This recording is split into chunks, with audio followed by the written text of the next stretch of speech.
Dando continuidade à série especial da Rede Paraíba de Comunicação sobre a água e o uso racional nesses tempos de crise, o CBN Cotidiano desta quinta-feira está recebendo em estúdio o professor universitário André Luiz Queiroga e também o bombeiro civil Flávio Souza. Vamos falar da contribuição que a engenharia ambiental no uso sustentável pode oferecer, dicas de equipamentos também que podem ser instalados nas casas, nos apartamentos, tudo isso visando a maior economia e o uso mais inteligente da água. Vou cumprimentar o professor André Luiz, boa tarde, muito obrigado por ter vindo e atendido o nosso convite. Boa tarde a todos os ouvintes, eu que agradeço o convite de participar do programa, espero contribuir um pouco para esclarecer certas questões sobre a questão do uso racional e mandar um abraço para os alunos que devem estar escutando aí dos cursos do UNIP e os colegas professores que estão lá escutando. Nós é que agradecemos. Flávio Souza também, boa tarde, muito obrigado por ter vindo e ter nos atendido aqui. Boa tarde, também mandando um abraço a todos os ouvintes da CBN, obrigado por estar podendo esclarecer e dar dicas, né? Essa semana tem sido dessa forma, a gente tem feito isso tanto pela manhã como à tarde em todos os veículos de comunicação da Rede Paraíba. Então vamos falar primeiro da sua área, que é engenharia ambiental. Onde é que ela pode ser aplicada e com que exatamente a engenharia ambiental trabalha?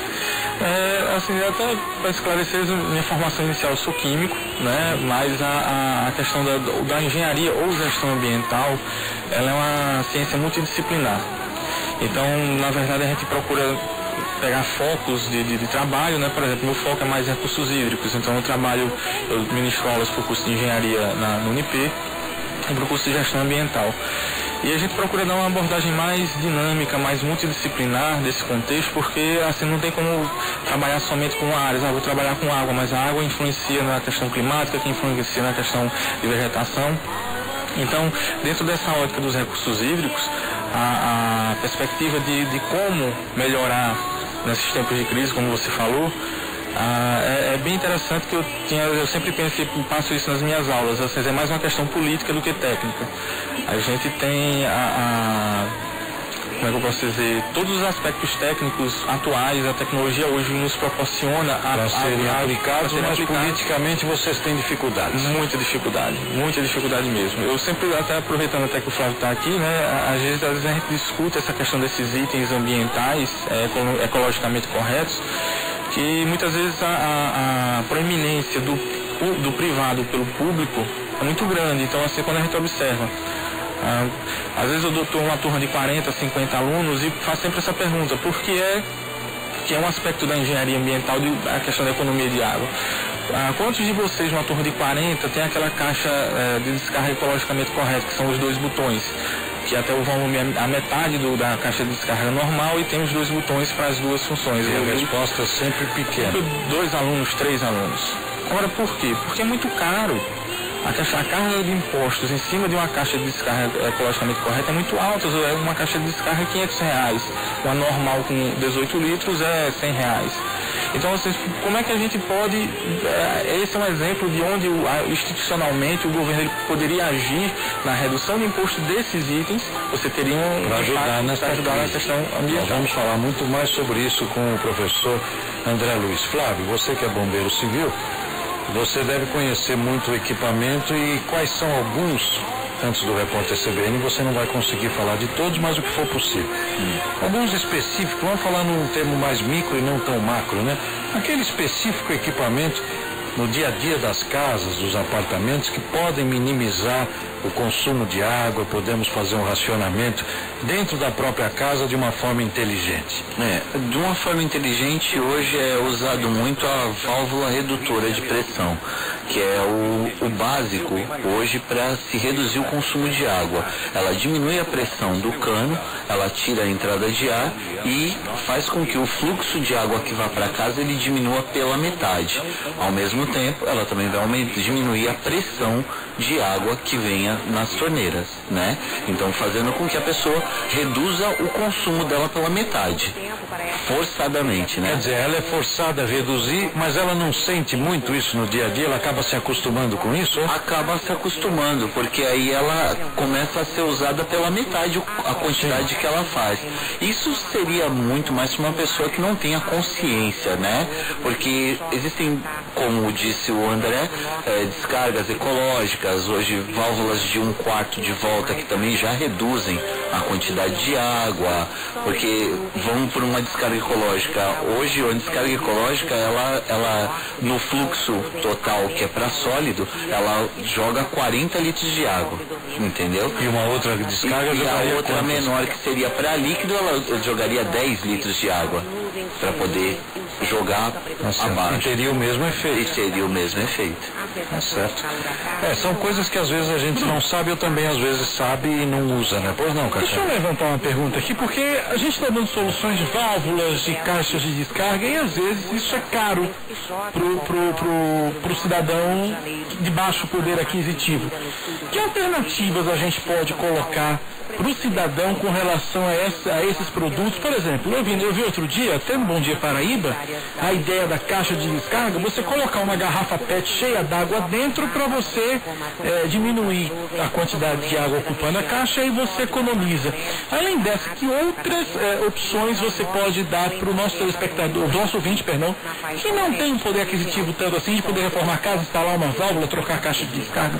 Ou seja, um dos equipamentos que Cacá está perguntando, que poderá estar ao alcance. Pode ser que tenha outros ao alcance de todos, né, Flávio? Aí eu digo mais da consciência ecológica seria o mais barato para todos, né? Poder, numa hora de um banho, quando vai se ensaboar, desligar a água para que o consumo não seja tanto, não deixar uma torneira aberta, que uma torneira aberta ela joga simplesmente 5 minutos dela 80 litros de água Cada fora. 5 minutos uma torneira pingando, ela joga. Não, aberta. Aberta ela joga. Pingando o dia inteiro são 45 litros de água. Se estiver pingando uma torneira um dia são 40 litros de água. 45 litros por dia. Então, acho que a consciência é o meio mais barato hoje em dia de uma pessoa poder economizar água, sem ter que colocar nenhum tipo de válvula, nenhum tipo de produto caro do mercado, que afinal de contas tudo que a gente compra, o imposto é muito grande. Nós vamos falar de reuso também daqui a pouco. Nós vamos primeiro o intervalo, né? Não, repórter CBN agora. De fazer a próxima pergunta, eu aqui estou lendo a mensagem do Marco Aurélio, que trabalhou consigo, ele é do Geisel, e está aqui lhe mandando um abraço. Diz que você é um grande profissional. Estamos vendo aqui, Marco Aurélio. Obrigado pela sua participação. Próxima pergunta para o André, que inclusive vai estar viajando no próximo mês, representando não só a Paraíba, como o Brasil, entre 20 pessoas escolhidas no mundo todo para falar sobre essa crise hídrica. Isso é um orgulho para a Paraíba, para a Universidade Federal e também para o Brasil. Tomara que os dirigentes tenham o reconhecimento disso que acontece e às vezes ninguém sabe.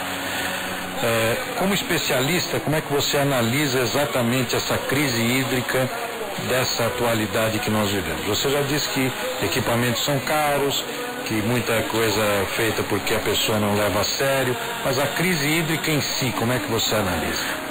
Eu me baseio muito nos estudos da professora Odete Seabra, que é geógrafa, é por isso que eu acho interessante de trabalhar a questão ambiental, ela é multidisciplinar.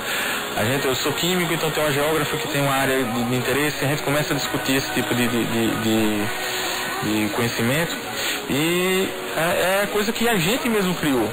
Quando a gente fala de problemas de recursos hídricos, a gente não pode pensar somente na questão do abastecimento de água.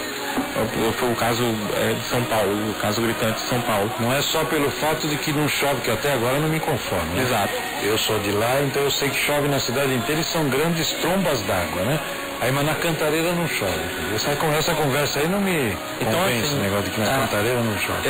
Eu sempre vejo isso e discutindo, é a coisa que a gente criou, porque a questão dos recursos hídricos, você fala, é uma grande tromba d'água. Então, cria-se um problema, resolve-se um problema e cria-se outro. Então, em São Paulo, como uma situação mais crítica, tá faltando água, mas quando chove, essa água escoa para algum lugar. Então, tem muita água, mas não é água suficiente para abastecimento. Então, a questão dos recursos hídricos nas cidades, que eu acho que é um dos focos mais importantes do meu trabalho, inclusive, a gente vê a questão de abastecimento e a questão de outros fatores, como, por exemplo, a questão de riscos ambientais, a inundação, enchente. É coisa que, como a professora Odete fala, foi coisa que a gente mesmo criou.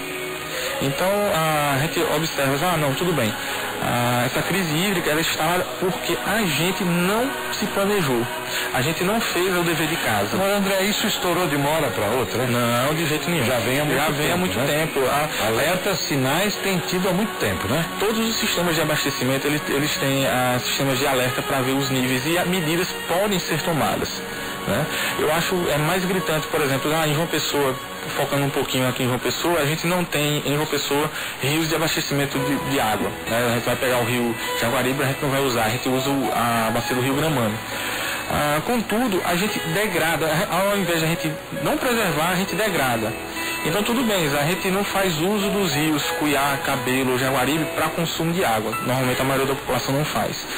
Mas a gente faz uso desses recursos hídricos para lançamento de efluentes tratados das estações de tratamento e a gente degrada ainda mais com outras condições, de lançamento indevido de esgoto. Então isso a gente começa a observar, bom, se a gente está utilizando e o reservatório principal que a gente tem, que é o Gramame, que até inclusive um professor da universidade já apresentou trabalhos, o professor Tarcísio. Esteve aqui na primeira dia da entrevista. Ele quer dizer que além de termos pouco, porque está escasseando, ainda o que temos está sendo degradado. Então aí é pior, né? Então essa falta de planejamento, na omissão, é por isso que eu foco bastante nos órgãos de responsabilidade dos órgãos públicos, que além da omissão ou da própria a permissão de fazer determinados crimes ambientais em recursos hídricos é que agrava mais a situação. Mas é uma coisa que pode ser monitorada, planejada e melhorada. É possível. Tecnicamente a gente tem respaldo para isso.